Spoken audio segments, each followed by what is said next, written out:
भागलपुर के ततारपुर के जबारचक में 3 वर्ष से डॉक्टर परवेज अख्तर के यहाँ दिल्ली की 15 वर्ष की बच्ची का शारीरिक शोषण हो रहा था। बच्ची की शिकायत पर बुधवार को बचपन बचाओ आंदोलन की टीम व पुलिस ने उसका रेस्क्यू किया। संस्था के पदाधिकारी अनुपमा कुमारी ने डॉक्टर के बेटे सरकारी शिक्षक संजीव खान पर ततारपुर थाने में एफआईआर दर्ज कराया है। सांझिल पर ही आरोप लगाया गया है कि वो बच्चे के साथ गंदी हरकत करता था। रेस्क्यू के दौरान डॉक्टर के परिवार वाले हंगामा करने लगे व पुलिस व परिवार वालों के बीच कुछ देर तक बहस भी हुई, लेकिन पुलिस टीम की कड़ाई के बाद डॉक्टर के परिजन बच्चों को सौंपने के लिए तैयार हो गए। आपको बता दें, बच्ची मूल रूप से दिल्ली की रहने वाली है। बच्ची को चाइल्ड वेलफेयर कोर्ट में ले जाया गया। बचपन बचाओ आंदोलन की सहायक योजना पदाधिकारी अनुपमा कुमारी ने बताया कि संस्था की हेल्पलाइन पर शिकायत ऑनलाइन मिली थी। सूचना मिलते ही पुलिस व प्रशासन की मदद से बच्ची को रेस्क्यू किया गया। परिजन बच्ची को जाने देने से इनकार कर रहे थे, लेकिन बच्ची ने खुद जाने की इच्छा जाहिर की, तब जाकर वो राजी हुए।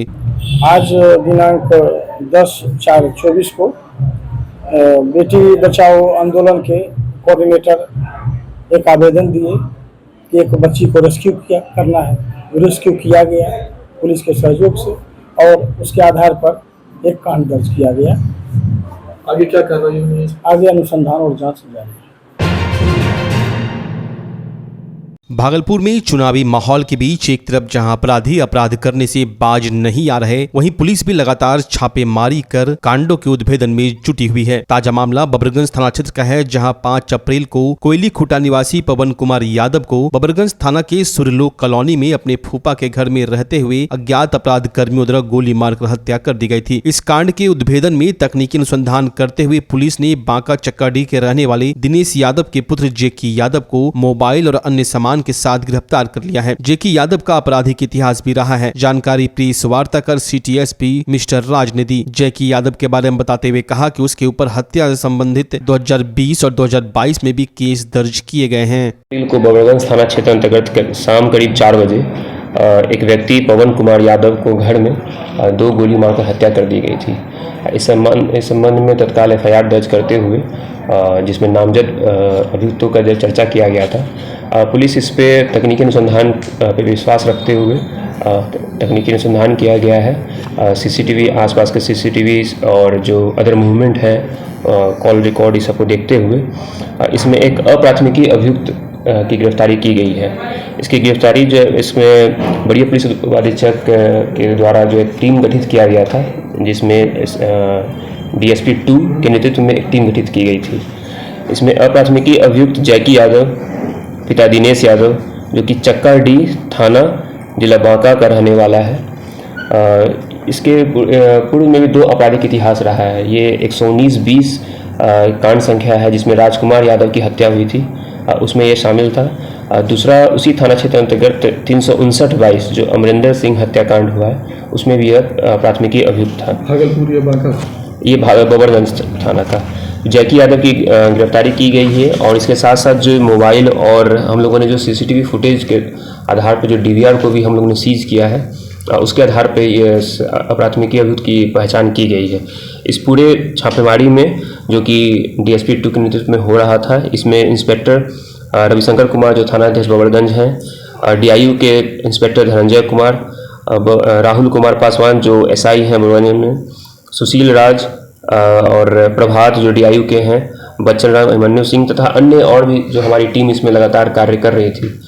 इसमें अभी तक हम लोग जो अनुसंधान निकल के आया है, उसमें ये जैकी यादव की आपसी जो रंजिश थी, हालांकि ये दोनों परिवार में ही लगते हैं, लेकिन जो हम लोगों के द्वारा जो निकल के आया है कि कुछ पैसे का इन लोगों का जो ट्रांजैक्शन था, उसको लेकर विवाद एक अहम कारण है। लेकिन ये अभी अनुसंधान के अभी जो है अभी कंप्लीट नहीं हुआ है, और इसमें अन्य कौन कौन और इसमें अभियुक्त शामिल हैं, उसकी भी हम लोग अभी इसमें कर रहे हैं। हत्या में जो प्रयुक्त हथियार था क्या हुआ? जी, अभी हथियार हम लोग नहीं बरामद किए हैं। अभी कम्प्लीटली ये टेक्निकल जो इनपुट के आधार पे और इन्वेस्टिगेशन के आधार पे हुआ है। इसको बाद में हम लोग, चूँकि हम लोग को समय कम मिला, और इसको फिर से हम लोग पुलिस रिमांड पर लेके माननीय न्यायालय के आदेशानुसार हम लोग इसमें अग्रिम कार्रवाई करेंगे, और भी साक्ष्य जुटाने का और कौन कौन लोग शामिल रहे हैं इसमें, उस पर हम लोग जो है और पता करने का प्रयास। अगर आप अपने बच्चों की हकलाहट, तुतलाहट या मूक बधिरता को लेकर चिंतित हैं, या बढ़ती उम्र के साथ बहरेपन की समस्या से परेशान, तो चिंता छोड़िए, क्योंकि अब भागलपुर में आ गया है इन सब का समाधान। Nirala speech and hearing clinic. Audiology speech therapy के साथ साथ विश्व स्तरीय best digital hearing aid with rechargeable and Bluetooth facility. तो आज ही सुनने की जांच कराएं तथा सुनने की मशीन लगवाएं। निराला स्पीच एंड हियरिंग क्लिनिक। हमारा पता है बड़ी पोस्ट ऑफिस के सामने, मेट्रो मिर्ची रेस्टोरेंट तथा सेंट्रल बैंक वाले रोड में, भागलपुर। मोबाइल 7050193341। हमारी 2 और भी शाखाएं हैं। पूर्णिया में Panchvati complex, Bihar talkies road, line Bazar, Purnia. और अररिया में टाउन हॉल के सामने वाले मिर्जा गालिब रोड में, AB मेडिकल के समीप। बच्चा जब जन्म लेता है तो कई बार बच्चा तुरंत नहीं रोता है, रोने में देर हो जाता है। ऐसे में बच्चा क्षतिग्रस्त हो जाता है और उसके बचने की संभावना कम हो जाती है। और यदि बचा तो भविष्य में उसमें विकलांगता की समस्या आती है, जिसे CP कहते हैं, जिसका कोई माकूल इलाज नहीं है और ज़िंदगी भर बच्चा विकलांगता से जूझ सकता है। ऐसे में पूरे संसार में कूलिंग थेरेपी का सहारा लिया जाता है। जन्म से ठीक 6 घंटा के अंदर यदि उसको कूलिंग थेरेपी दिया जाए तो उससे उसका CP की समस्या कम होती है और बचने की भी संभावना बढ़ती है।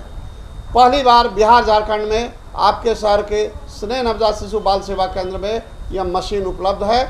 कभी भी ऐसी बात हो कि बच्चा रोने में विलम्ब हो गया तो आप स्नेह नवजात शिशु बाल सेवा केंद्र में जरूर संपर्क करें।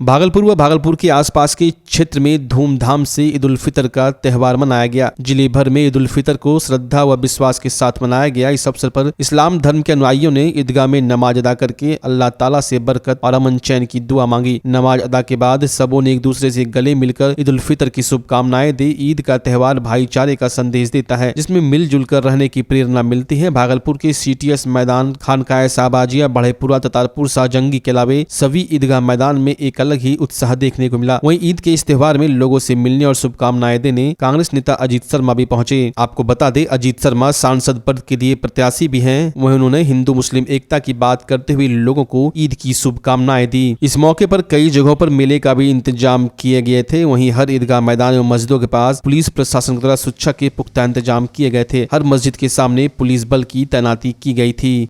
आज भारत में बड़ी खुशी से ईद मनाया जा रहा है। ईद एक खुशी का दिन है जो 1 महीना के रोज़ा के बाद आता है। ये अल्लाह की तरफ से दिया हुआ एक खुशी है, एक नेमत है। आज मुसलमानों ने इस हिंदुस्तान के अंदर ईद मनाया और हम सभी ने मुसलमानों की और साथ साथ पूरे हिंदुस्तान की खुशियों और सलामती की दुआ मांगी। संदेश कुछ नहीं, सबको भाई बहनों को ईद की मुबारकबाद हो। और ईद पर्व ऐसा है, खुशहाली का पर्व है। पूरे हिंदू मुसलमान सब लोग मिलते हैं।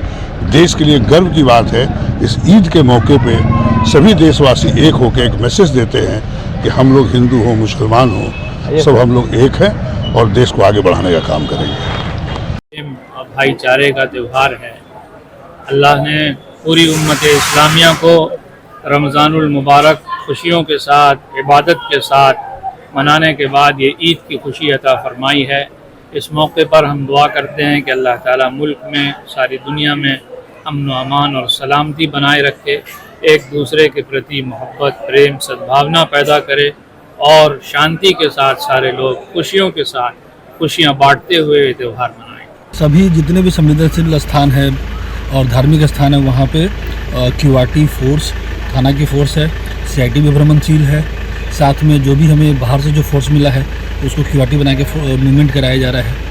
सैन्य दल भी है और सभी स्तर के पदाधिकारी और मजिस्ट्रेट सब जगह लगे हुए हैं और विधि व्यवस्था का संधारण कर रहे हैं, क्योंकि ये पर्व भाईचारे और प्रेम का है।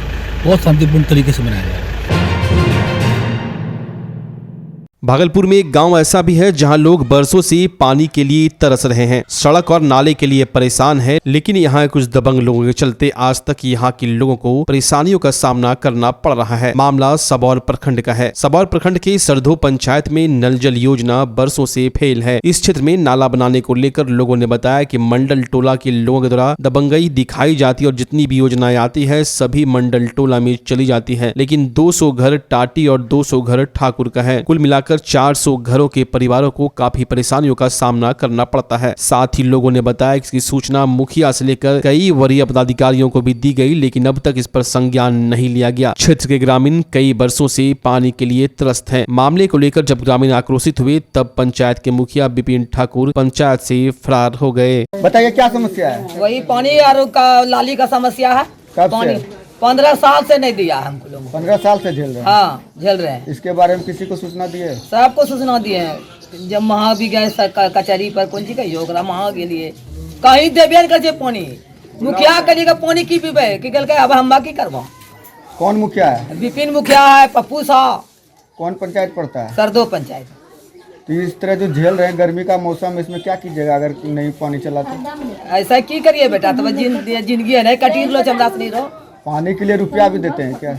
कुछ नहीं, कुछ नहीं दे रहे हैं? नहीं। काफी दिन से आप लोग परेशान? हाँ परेशान है। 7 नंबर वार्ड में मेरा घर है। 7 नंबर वार्ड का जो है कि पानी टंकी चला गया है 6 नंबर में, मंडल सब लेके चला गया है। इधर बुढ़वक जात को जो है कि छोड़ दिया है। 200 तांती है और 200 ठाकुर है। 400 घर में पानी और नल योजना कुछ नहीं है, न नाला है न पानी है, कुछ नहीं है। इसके बारे में किसी को सूचना दिए? सूचना ब्लॉक को भी दिए, मुखिया को भी दिए। मुखिया तो बोलता है कि ये लोग करने नहीं देता है। सबको बोले, सरपंच बोला कि हम तो ठीक ठाक है भाई, मुखिया को बोलो पहले, लेकिन मुखिया ही बोलता है हम क्या करेंगे, यहाँ दबंगई सब है। ठीक ना, यहाँ जो है मंडल का भी पानी मिल गया, ब्राह्मण को भी मिला, ठीक, फिर आपको मंडल को भी मिला, सबको मिल गया। लेकिन ये 2 जात को यानी कि 400 घर को 200 घर ठाकुर है और 200 तांती है। ये लोग पानी नहीं आने देता है। सरकारी जमीन पे लोग नली बनाने नहीं देता है, ना पानी पास होने देता है, रोक दिया है। कब से ये समस्या? ये 15 साल से है, जब से नीतीश कुमार आया। नीतीश कुमार हम लोग को डुबा दिया। यहाँ जो है नीतीश कुमार का ज़्यादा संगठन है। छोटा जात को नीचे रखता है, जूता के नीचे। पानी नाला किसी को नहीं घुसने देता है। काली स्थान किसी का है नहीं, वो सरकारी है, बिहार सरकार है। सब सोचता है कि मेरा ही है। ठीक ना? मुखिया जी को बताए? मुखिया जी को बोले कल मैंने, तो मुखिया जी बोला मैं अभी कलकत्ता घूम रहा हूँ। तो तुम क्यों बने हो मुखिया? किस लिए बने हो? दूसरे को दबंगगिरी करने के लिए। कौन सा पंचायत पड़ता है? ये सरदो पंचायत है। क्या है मुखिया का नाम? विपिन कुमार ठाकुर। पानी तो शुरू से ये चापाकल था तो किसी तरह चल रहा था, और ये वाला जो सरकारी योजना आया पानी वाला तो सबको मिला है। इधर जो है तांती टोला और ठाकुर टोला जो छोटी जात में आता है, छोटी जात, उसको नहीं मिलता है। और आया भी तो वहाँ से रोक दिया गया है आगे कि इधर नहीं जाएगा। हम लोग अगर बोलते हैं तो दबाव दिया जाएगा। ये गाँव के आदमी लोग। इसके बारे में मुखिया को बताए? मुखिया के थानों से भी कागज बनवा, ब्लॉक गए ना, करीब 150 आदमी गए थे वहाँ ब्लॉक, सबौर ब्लॉक। कब गए थे? सबौर ब्लॉक कागज भी है अभी उसका 2 कॉपी, मतलब 2.5-3 साल हो गया।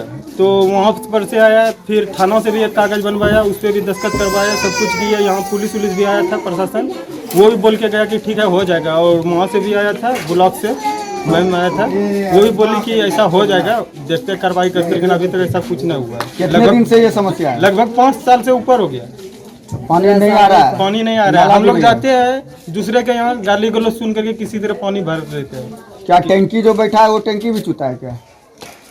टैंकी वहीं से पानी टैंकी उनकी से लेते हैं, किसी के घर से, किसी के यहाँ बात बोली सुन करके, 2 बात सुन करके जाके पानी लेते हैं उसके यहाँ से। इसके बारे में मुखिया अगर और 2 दिन 4 दिन में बीच में अगर आदमी आबादी जो भीड़ लगता है उसमें मारपीट भी होता है पानी भरने में, आपस में। हाँ आपस में।